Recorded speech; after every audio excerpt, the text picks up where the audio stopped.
and it kind of cuts you off, and now Bloodline Champions. Same here. Yeah? Same here. I said about Gurgans. You just pop Gurgans.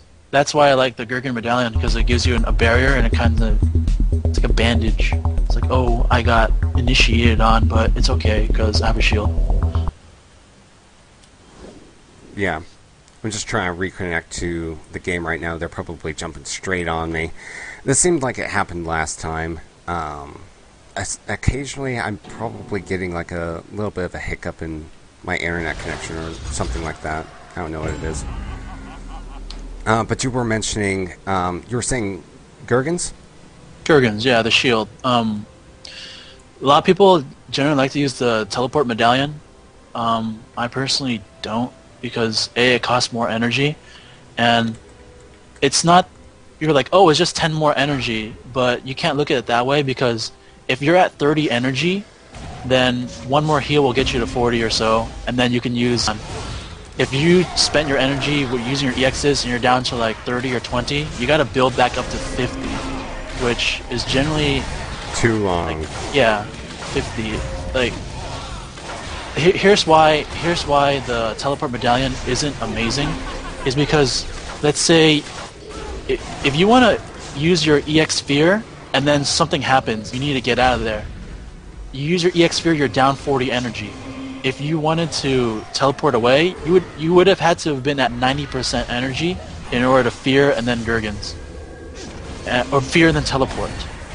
Pretty much ult. If you're at 90, you're pretty much ult range. You know, like you can. That's more options there. So that the 10% threshold, it actually matters a lot. It's also why people like to pick Surgeon's Finest, because it's only like 25% energy, and you can use it like right in EX. I believe I mentioned earlier I do have Surgeon's Finest. Oh, yep, I do. It's equipped right now. It's great on Herald. It is amazing because he's very good at juking. On any map except Well of Surgeon, ironically. Surgeon's Finest is terrible on Well of Surgeon. Well, I wouldn't say it's terrible, it's different. Because Herald can utilize pillars and walls very, very effectively. Because you go behind there, you start casting your M2. The moment they turn the pillar, like you have your Q, you can knock them back around the pillar, and then you can continue pillaring. That Q is... The Q and the Flux, like, they gain... we call it effectiveness when there's walls and pillars in the map. Because in, like, if it's an open map, your Q pretty much has there's no bottlenecking. And your Q and your R are really good, like, dealing with bottlenecks. Like, look at this map. In between, like, currently you're, like, standing near two pillars, like a pillar and a wall. Mm-hmm. If you throw a Flux there, they really cannot go through it or shoot through it. They have to wait until the Flux disappears. Like in Surgeon, they just walk 2 steps and then they M1 around you. Yeah. You know? And they M1 around you. Sure, you can move too, but if you're moving and they're moving, you're not casting anything, and all you're doing is delaying. Like, oh, I'm gonna get hit 2 seconds later because we're both dancing around this Flux. You want to throw a Flux down. You want to immediately already start casting something else. And for that to be effective, that's how you can maximize your TPS. Because TPS is maxed out by always be doing something and always be landing things. Especially that last part. Mm-hmm.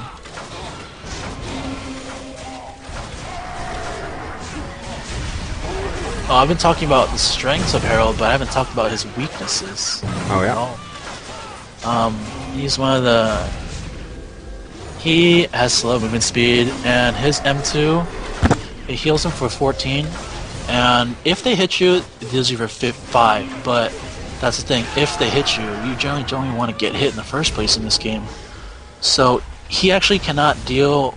His weakness, is everyone knows, is melee. Like a glutton, anything that can grab him, of course, that's always terrible because he has to use his space to get out of there.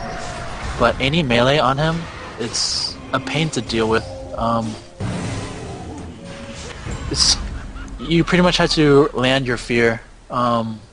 Sure, you can Q and sure you can space, but you know, if you use a cooldown to get them away, they're gonna use a cooldown to get back onto you. So Your space and your Q is very reliable. Your R against melee is not very reliable, and your fear is kind of half reliable.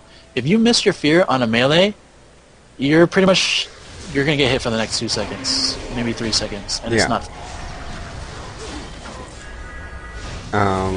So generally, though, if somebody's standing directly on you and they see that you start casting fear, they're probably going to back off just a little bit, though. Usually. They're gonna dance around you. They're gonna do that M1 dance, and if it's like a stalker with his M2 buff up, you're not gonna hit them. If a melee is on you and you have to resort to fear, you're already in a bad position. Yeah. Like, because you should have used your Q, save your Q or space for that time. But you know, that's not gonna happen all the time. You know, sometimes you're gonna get pulled in again, so you're gonna have to use that fear. Which is why I like to save EX Fear until they're melee range. Like I said earlier, if they're mid-range, don't use that EX Fear. If anything, just use your regular Fear or even M1, because your melee Fear, like when shit happens, like when shit gets down, you need to get out. Your EX Fear is actually very reliable, because even if they're in your face, it's pretty hard to miss. Like sure, might not hit all the time, but it's pretty dang reliable with a 0.4 second cast time. Oh yeah. And I believe you said this earlier, most people don't realize that they have an Amplify on them, so they'll just walk straight towards you and eat all of your M1s straight to the face. Yeah, even if they do realize it, they don't think it's that. They don't think it's not that big of a deal. It's the same thing with people who are weakened. Like if you're getting hit by inhibitors M2s, you're doing a lot less damage. It's not a lot less, but it's like 24% less. People think, oh, it's 24%, it's not a lot. But it actually adds up over time, and it becomes a lot. And if, like, for anyone who says otherwise, just check your TPS afterwards. Your TPS goes down when you play against like inhibitors and like alchemists weaken, anybody with a weaken or an amplify.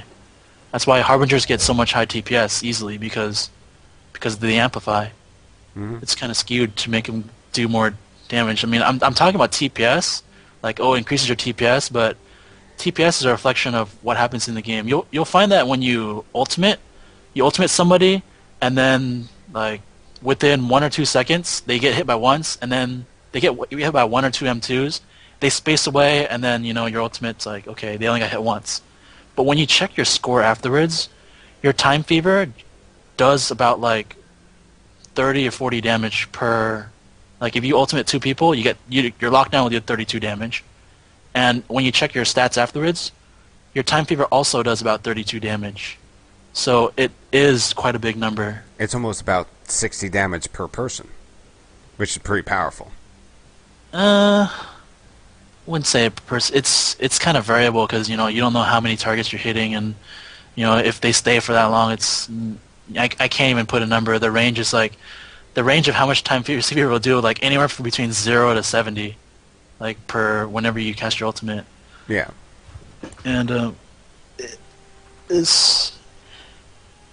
kind of strayed back away from the topic, but your EX Fear, it's generally you're out. Against melee, it's you're out, and against other people, it's your offense. Because if you play Herald if you play him the same way as you play okay, let me rephrase that. When you start a match, like enemy comps and your comps, if you don't watch the enemy comps and you just play your normal Herald, like flowchart this, flowchart that, yeah. When you come against a melee, you're gonna die, you're gonna lose. People find oh, I can't deal with melee. It's because they don't actively take any actions to deal with the melee. They do all their stuff normally. They'll cast their fear at mid-range and stuff. No, when you play against a melee, there's 2 things that don't work against them: your flux and your fear. Against a melee, you cannot flux their skills. Like sure, if you flux a harpoon, that's huge. That's actually one gigantic way to not get Spearmaster on you. Mm-hmm. But the way to deal with melee, it's your fear, you need to save it for yourself. Your flux, you need to use it offensively on the enemy healer. Their melee, they're going to be overextending. They're going to have to commit to attack you every time they attack you. If you put a flux behind them, they're not getting healed. They might not realize it, So they might like, oh, I'm just gonna derp derp and I'm gonna attack you. You throw flux behind them and you start M1ing them. You don't M2, you M1 them. So they're taking damage. Like, oh, I'm taking damage, and then I'll get healed. But then there's a flux behind them. They don't get healed. They don't realize I'm actually gonna lose this M1 war because this Herald will actually deal more damage to me M1 fighting. If you already have like 1 or 2 stacks on them, like you'll win.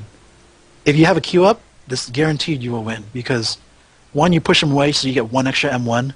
They lose 1 extra M1. Plus, your Q actually did damage because of the M1 stacks already on them. So, you actually, against 1 melee, you don't have to fear it. Against 2 melee, yeah, you're gonna have to fear it, and you gotta throw your fluxes behind them. That's how you deal with it. Oh yeah, and especially push back into the chrono flux kind of slows them down. So that kind of works, I suppose. Yeah, usually you flux then fear, but there are situations where you brought up where you fear then flux. It's generally not a great strat. You generally use on healers actually. If you fear a healer away, he's like way far from his team. Then you throw a flux in front of his face. Now he's even farther from his team. Exactly. Just walk around that thing. Mm-hmm. I was gonna say something about melee. Kind of like about the we were talking about the amplify on the EX sphere, and while you were talking about that, I was kind of looking up how much his M1 damage does, and as it turns out, Time Fever is going to add an extra 30 damage onto your M1s. Well, your M1s will do like 12, 14, 16, 18. You can do 18 damage to the end. Your Time Fever kind of increases that by like 2 to 3 damage, sometimes 4 at the end. Like I said, you should be doing 18 damage with your M1s if they have all stacks on them. But with Power Gems and Time Fever on them, you can face shot them for 28. It's huge. I'm not sure if there's some kind of bug in the numbers. I haven't calculated it out where like the Time Fever, it gets like double effectiveness, but dealing 28 or 31 damage M1s, it's huge. As a Herald, like nowadays, Herald's kind of been a tanky healer. He can turtle tank and heal it up and survive.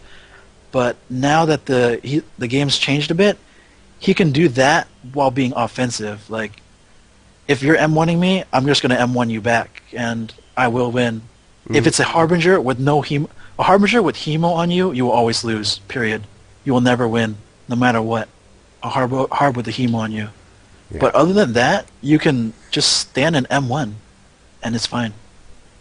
Actually, kind of related story, just for the fun of it, earlier today, just before I went on the stream, I was playing Herald, and I actually got into an M1 fight with a Reaver, and I knew that I could do like Q and Fear and all of that stuff and space away, but for some reason I just really wanted to M1 fight with this Reaver, and after I died, which is the obvious conclusion to that fight right there, I checked the damage numbers, and as it turns out, if you compare his M1 and my M1, we actually did the same amount of damage.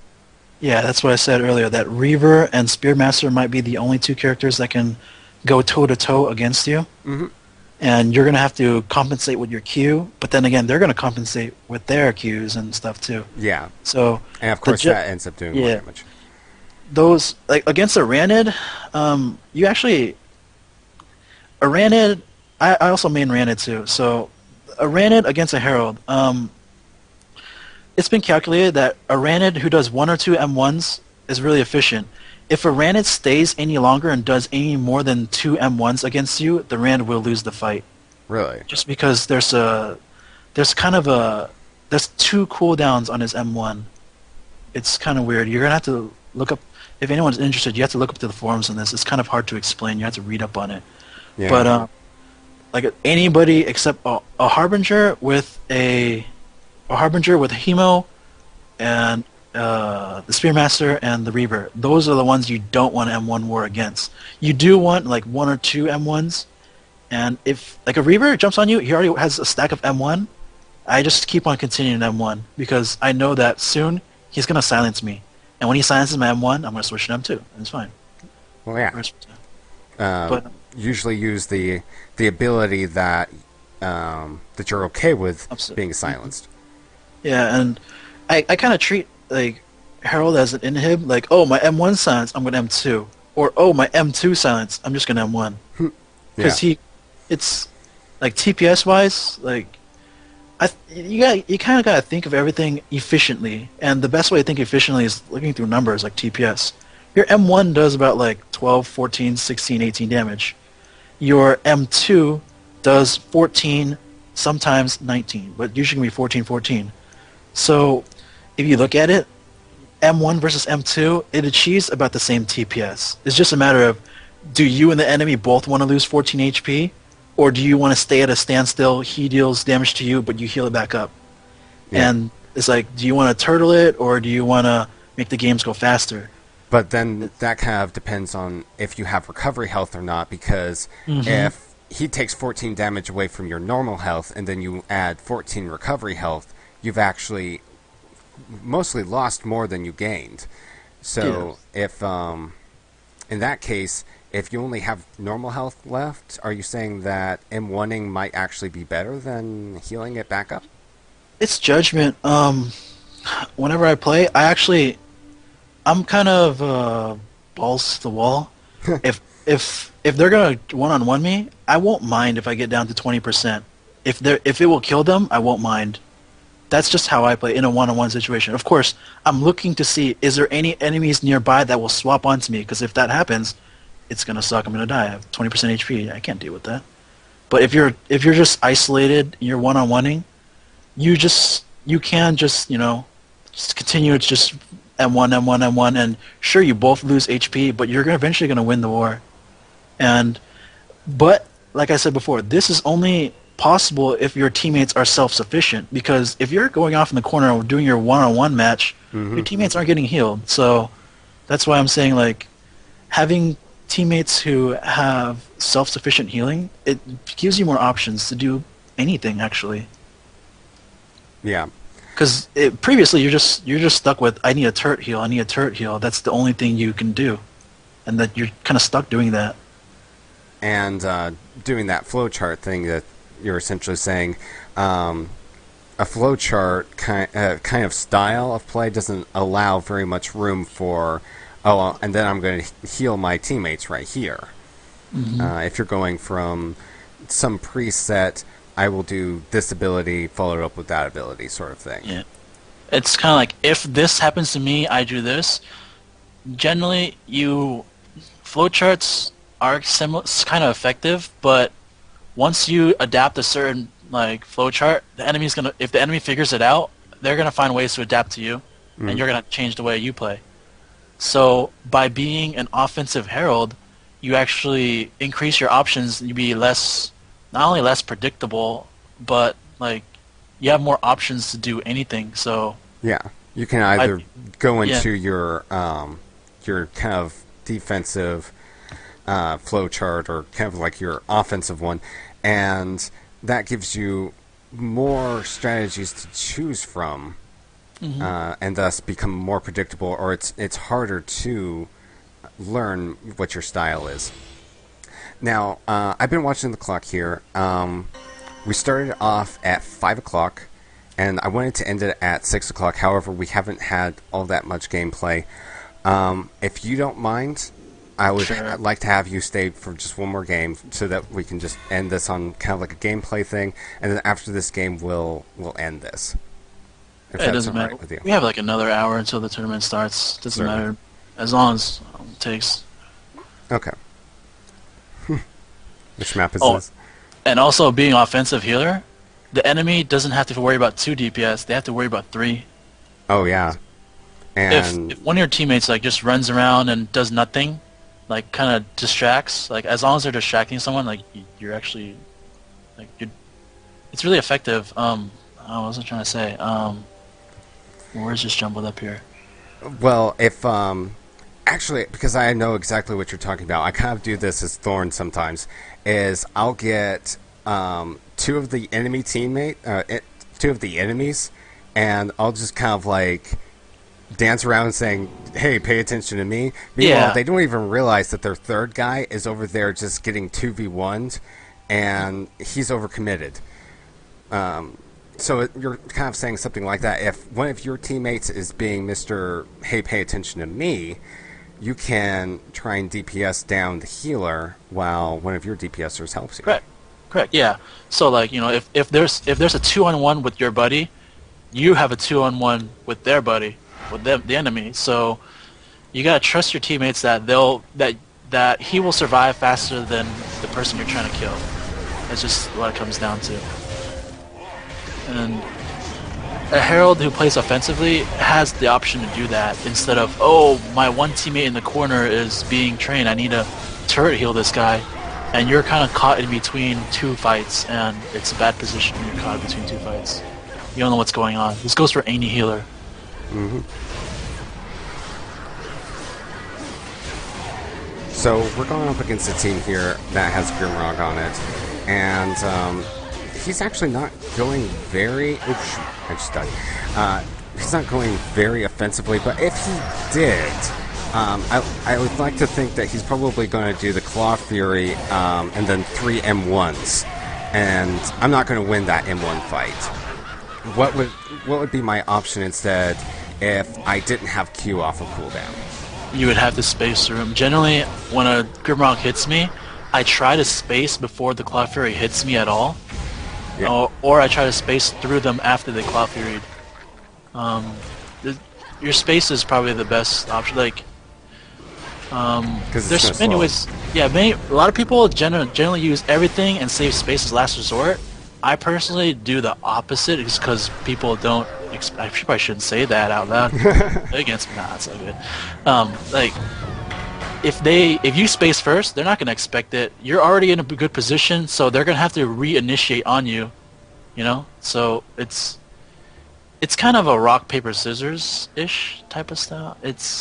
No, it goes to the idea of if they use one ability to get in, use one ability to get out, and you know that's what it comes down to. How do you manage that? That's what one-on-one situations, 2-on-1, like that comes down to. Oh wow, that was a good fight by Tyrion.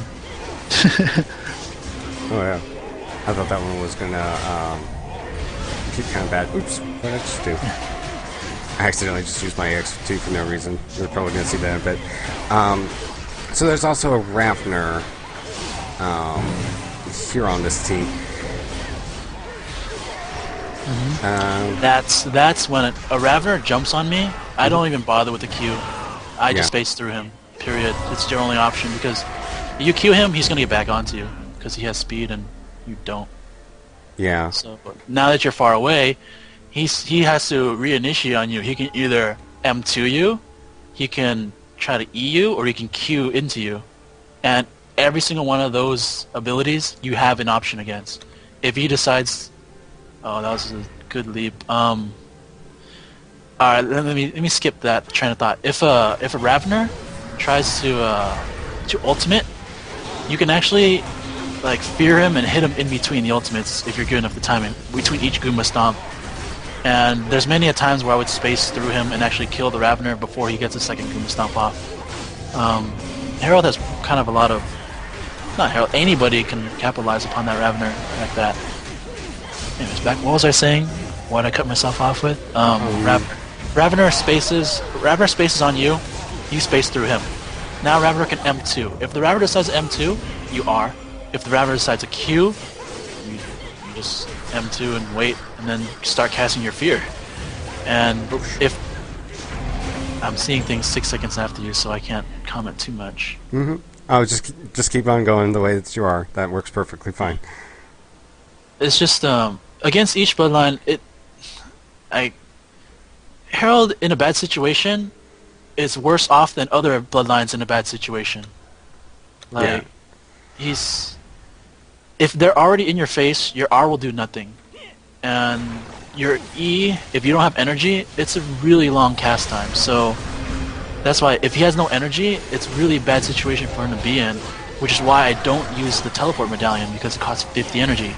Actually, on Herald, I used to run Frost Shard, because they're in my face, I would frost them. It only costs 30 energy, and I walk away. And I used to run that. Like, currently I run Gurgans though, because Gurgans is more reliable. Yeah. Reliable in any situation.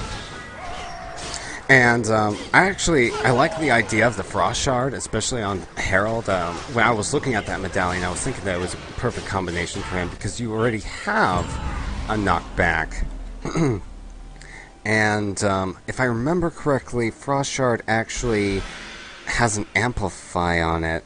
I'm not sure about that. It does a mini in cap, and it does the snare, which I use to interrupt casting, because that's the only reason I pick Frost Shard. And I actually run Frost Shard, Meteor Shard. Nowadays I run Meteor Shard, Gurgan, but having 2 interrupts is really good, because the way I play Herald is I go offensive on their healer. And I'm going to space to the healer. I have Chrono Fluxes, I have Fears to grief the healer. I have my Qs to knock them away.